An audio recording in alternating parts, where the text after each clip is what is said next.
All right, friends, welcome back to chapter 6 of The Dawn Treader. I hope you all had a wonderful, wonderful weekend, and I'm glad to be back reading with you. I absolutely love this chapter. Crazy stuff happens, so let's jump right in. The Adventures of Eustace. Remember, he's on his own, lost on the island. We'll see what happens. At that very moment, the others were washing hands and faces in the river and generally getting ready for dinner and a rest. The 3 best archers had gone up into the hills north of the bay and returned laden with a pair of wild goats which were now roasting over a fire. Caspian had ordered tea brought ashore, and the work had gone well so far, and it was a merry meal.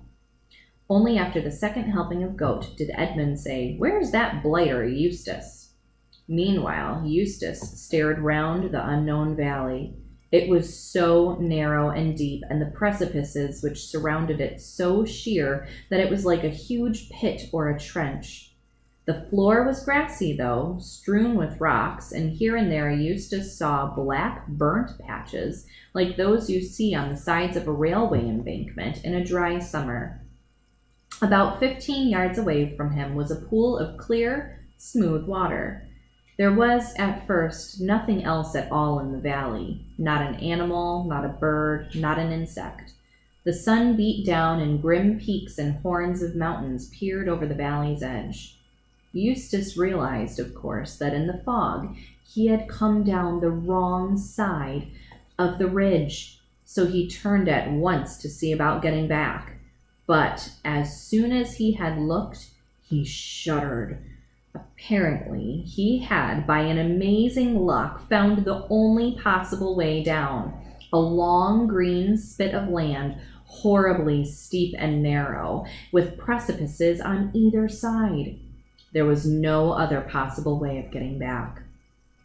But he could do it, now that he saw what it was really like. His head swam at the very thought of it.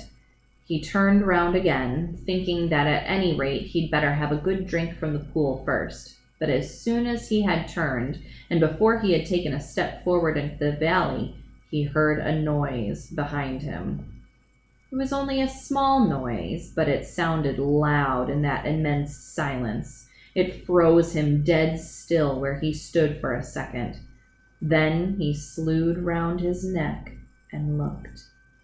At the bottom of the cliff, a little on his left hand, was a low, dark hole, the entrance to a cave perhaps, and out of this 2 thin wisps of smoke were coming, and the loose stones just beneath the dark hollow were moving.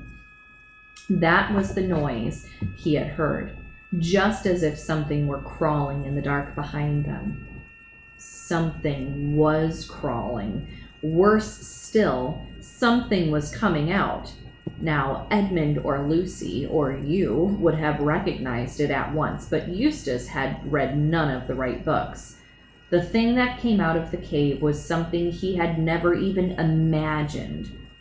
A long, lead-colored snout, dull red eyes, no feathers or fur, a long, lithe body that trailed on the ground, legs whose elbows went up higher than its back like a spider's, cruel claws, bat's wings that made a rasping noise on the stones, and yards of tail. The lines of smoke were coming from its 2 nostrils. He never said the word dragon to himself, nor would it have made things any better if he had. But perhaps if he had known something about dragons, he would have been a little surprised at this dragon's behavior. It did not sit up and clap its wings, nor did it shoot out a stream of flame from its mouth. The smoke from its nostrils was like the smoke of a fire that will not last much longer, nor did it seem to have noticed at Eustace. It moved very slowly toward the pool, slowly and with many pauses. Here is the dragon. Even in his fear, Eustace felt that it was an old, sad creature. He wondered if he dared make a dash for the ascent, but it might look round if he made any noise. But it might come more to life. Perhaps it was only shamming. Anyway, what was the use of trying to escape by climbing from a creature that could fly? It reached the pool and slid its horribly scaly chin down over the gravel to drink. But before it had drunk, there came from it a great croaking or clanging cry, and after a few twitches and convulsions, it rolled round on its side and lay perfectly still with one claw in the air. A little dark blood came from its wide open mouth. The smoke from its nostrils turned black for a moment and then floated away. No more came. For a long time, Eustace did not dare to move. Perhaps this was the brute's trick, the way it lured travelers to their doom. But one couldn't wait forever. He took a step nearer, then two, and halted again. The dragon remained motionless. He noticed, too, that the red fire had gone out of its eyes. At last he came up to it. He was quite sure now that it was dead. With a shudder, he touched it. Nothing happened. The relief was so great that Eustace almost laughed out loud. He began to feel as if he had fought and killed the dragon instead of merely seeing it die. He stepped over it and went to the pool for his drink, for the heat was getting unbearable. He was not surprised when he heard a peal of thunder. Almost immediately afterward, the sun disappeared, and before he had finished his drink, big drops of rain were falling. The climate of this island was a very unpleasant one. In less than a minute, Eustace was wet to the skin and half blinded with such rain as one never sees in Europe. There was no use trying to climb out of the valley as long as this lasted. He bolted for the only shelter in sight, the dragon's cave. There he lay down and tried to get his breath. Most of us know what we should expect to find in a dragon's lair, but as I said before, Eustace had read only the wrong books.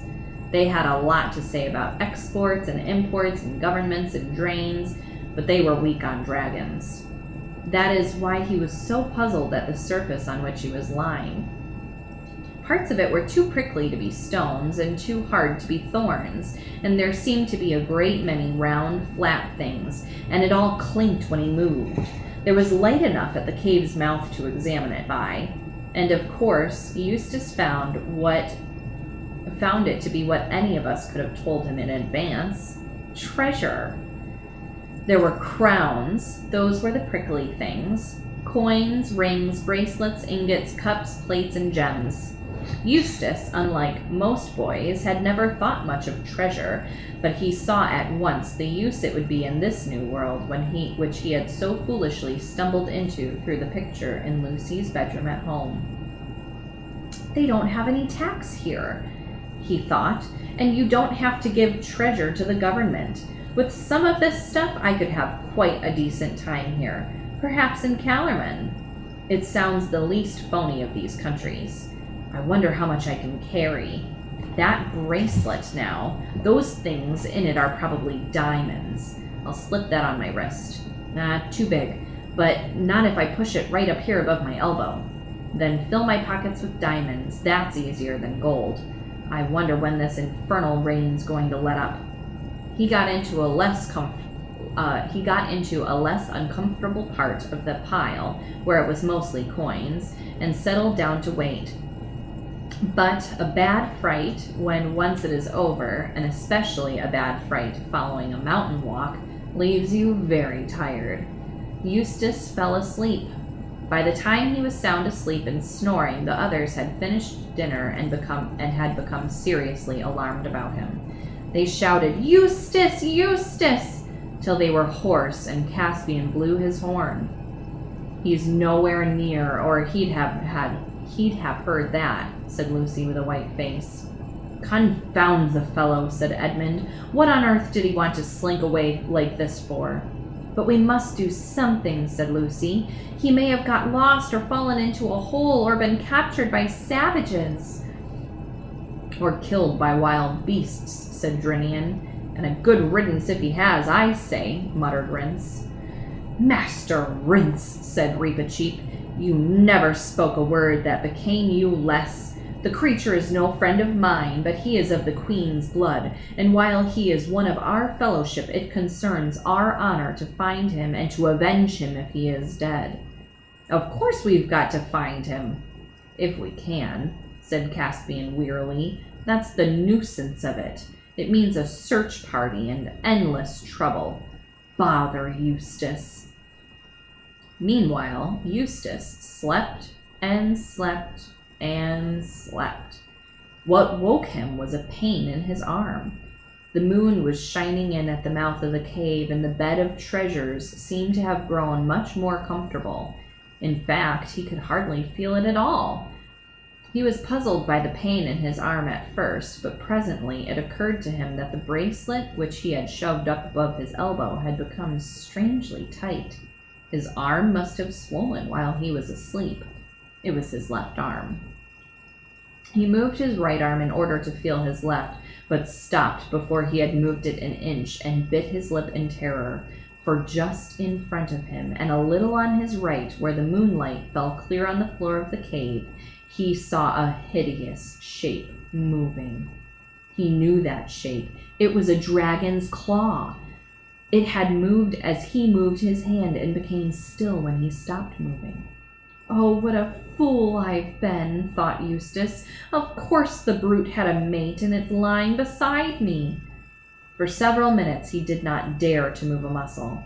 He saw two thin columns of smoke going up before his eyes, black against the moonlight, just as there had been smoke coming from the other dragon's nose before it died.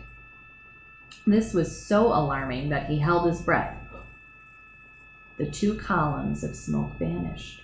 When he could hold his breath no longer, he let it out stealthily. Instantly, two jets of smoke appeared again, but even yet, he had no idea of the truth. Do you? Presently, he decided that he would edge very cautiously to his left and try to creep out of the cave. Perhaps the creature was asleep, and anyway, it was his only chance. But of course, before he edged to the left, he looked to the left. Oh, horror! There was a dragon's claw on that side, too. Now, no one will blame Eustace if at this moment he shed tears. He was surprised at the size of his own tears as he saw them splashing onto the treasure in front of him. They also seemed strangely hot. Steam went up from them. But there was no good crying. He must try to crawl out from between the two dragons. He began extending his right arm. The dragon's foreleg and claw on his right went through exactly the same motion. Then he thought he would try his left. The dragon limb on that side moved too. Two dragons, one on each side, mimicking whatever he did. His nerve broke, and he simply made a bolt for it. There was such a clatter and rasping and clinking of gold and grinding of stones as he rushed out of the cave that he thought they were both following him. He daren't look back. He rushed to the pool. The twisted shape of the dead dragon lying in the moonlight would have been enough to frighten anyone, but now he hardly noticed it. His idea was to get into the water. But just as he reached the edge of the pool, two things happened. First of all, it came over him like a thunderclap that he had been running on all fours. And why on earth had he been doing that? And secondly, as he bent toward the water, he thought for a second that yet another dragon was staring up at him out of the pool. But in an instant, he realized the truth. The dragon face in the pool was his own reflection. There was no doubt of it. It moved as he moved. It opened and shut its mouth as he opened and shut his.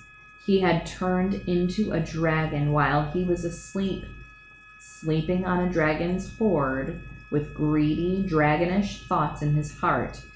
He had become a dragon himself. That explained everything. There had been no two dragons beside him in the cave. The claws to the right and left had been his own right and left claws. The 2 columns of smoke had been coming from his own nostrils. As for the pain in his left arm, or what had been his left arm, he could now see what had happened by squinting with his left eye. The bracelet, which had fitted very nicely on the upper arm of a boy, was far too small for the thick, stumpy foreleg of a dragon. It had sunk deeply into his scaly flesh, and there was a throbbing bulge on each side of it. He tore at the place with his dragon's teeth, but could not get it off. In spite of the pain, his first feeling was of relief. There was nothing to be afraid of anymore. He was a terror himself now, and nothing in the world but a knight, and not all of those, would dare to attack him. He could get even with Caspian and Edmund now. But the moment he thought this, he realized that he didn't want to. He wanted to be friends. He wanted to get back among humans and talk and laugh and share things. He realized that he was a monster cut off from the whole human race. An appalling loneliness came over him. He began to see that the others had not really been fiends at all. He began to wonder if he himself had been such a nice person as he thought he always was. He longed for their voices. He would have been grateful for a kind word even from Reepicheep. When he thought of this, the poor dragon that had been Eustace lifted up its voice and wept. A powerful dragon crying its eyes out under the moon in a deserted valley is a sight and sound hardly to be imagined. And here he is as a dragon crying.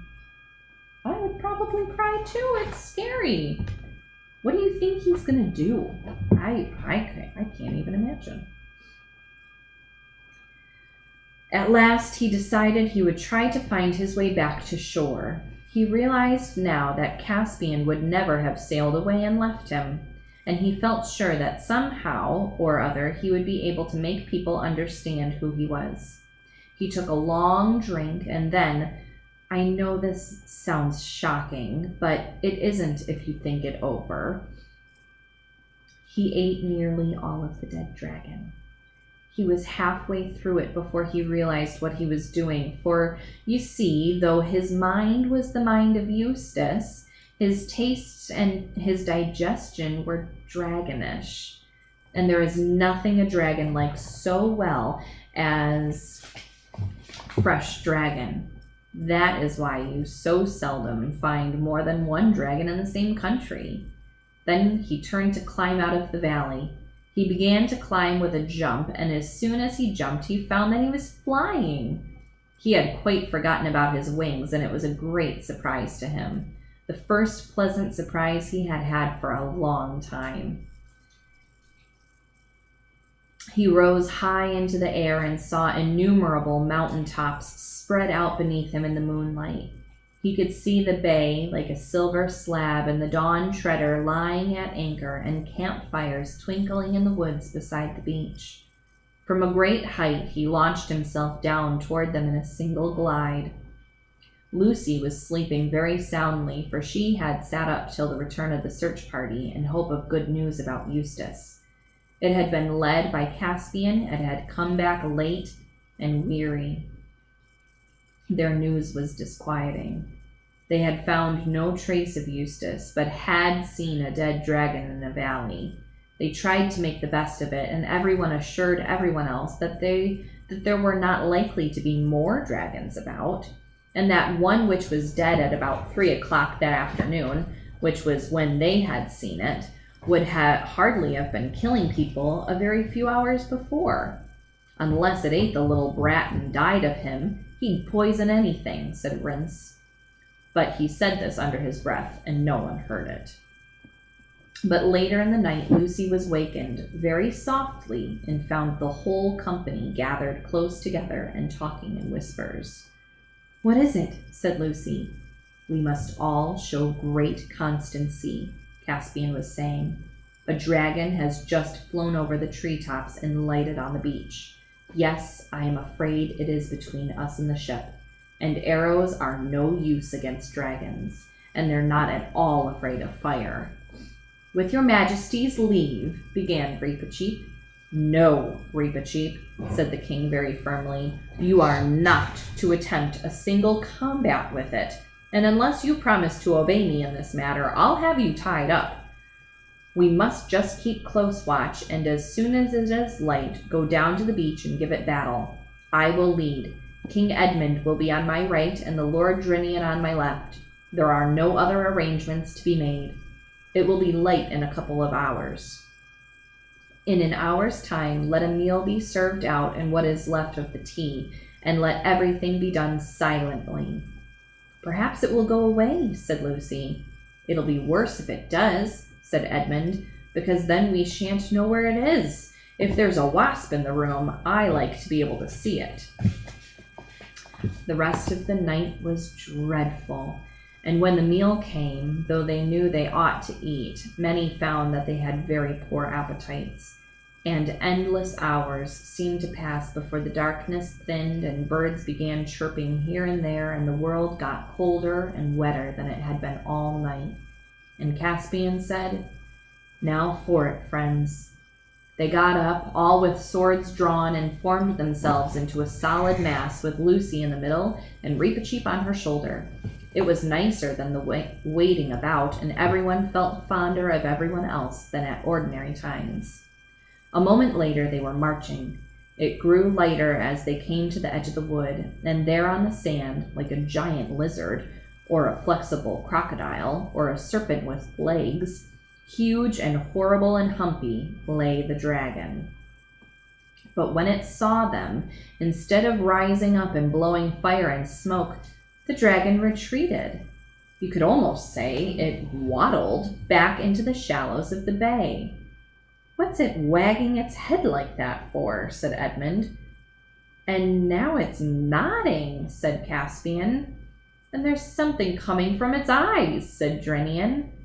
Oh, can't you see? Said Lucy. It's crying. Those are tears.